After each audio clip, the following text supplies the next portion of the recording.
Hello there today. A little thought for the Tuesday. Just what you want to do with it is up to you. You can enjoy it, you can ignore it, that's fine. Just thought I'd share something from Job, um, chapter 9, verse 9. Nice, easy number to remember. And it's talking about the Lord, and it says, which maketh Arcturus, Orion, and Pleiades, and the chambers of the south, which doeth great things past finding out, yea, and wonders without number. And just a very quick thought today, as these thoughts always are, just a minute or two long, but the stars are mentioned there. It says Arcturus. Now, actually, that's not a very good translation. The Hebrew, it really means the plough, Ursa Major. These three constellations that are mentioned are three of the most recognizable in the night sky.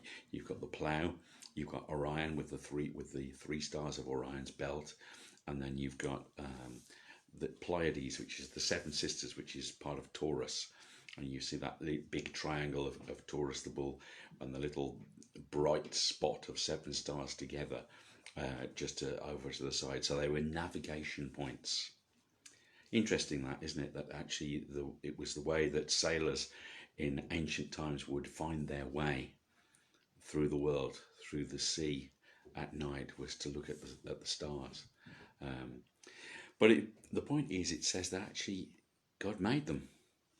Now in Genesis, it tells us why He made the sun and why He made the moon as a light for the day and for the evening. But actually, the stars, it doesn't go into so much detail as to why they're made. It just tells us that they're made.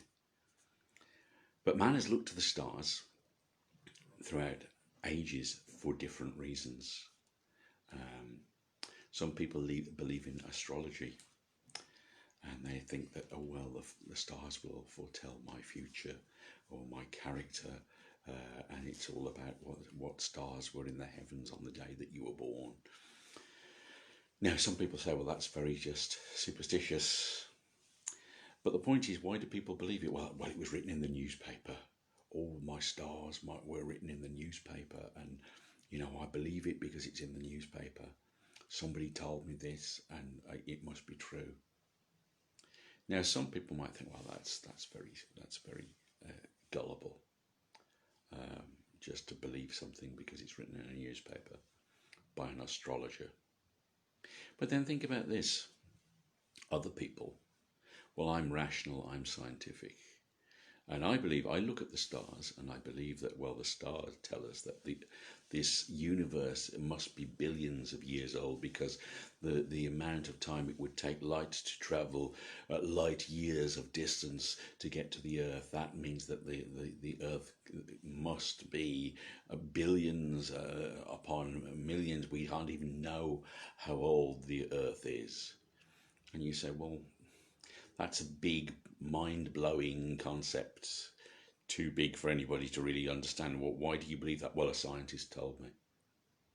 Well, it was on the TV.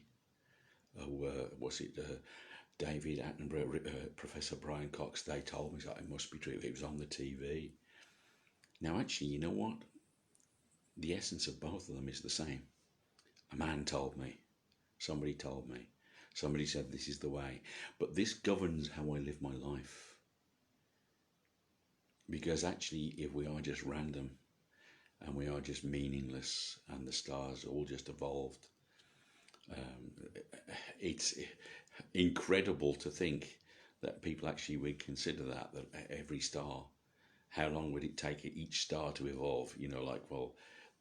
This is ridiculously long periods of time that people must be thinking about, almost too long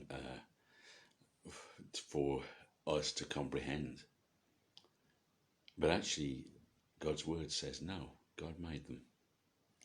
God made them for a purpose, and He made them to be seen at a certain time for us today. And you know what? It's a choice. Do we believe what man says? The astrologer. Do we believe what man says? The scientist, the educated person of letters. Well, I've got letters after my name, and it makes me very important. And I've done a lot of study and research. along the lines of the theories that I believe? Or do we actually believe God and take God at face value and say, you know, I made you. I made you for a purpose. I love you. I want a relationship with you. I just need you to understand me, to trust me, to take me at face value. I made the stars. And in the same one that made the stars made you also. And I sent my son for you because I love you. So it's up to us who we trust. Take care. God bless. Have a great day. But I know that I'm going to not look to the stars themselves, but I'm going to look beyond the stars to the one who made the stars, to the God who loves me. Take care. God bless. Bye-bye.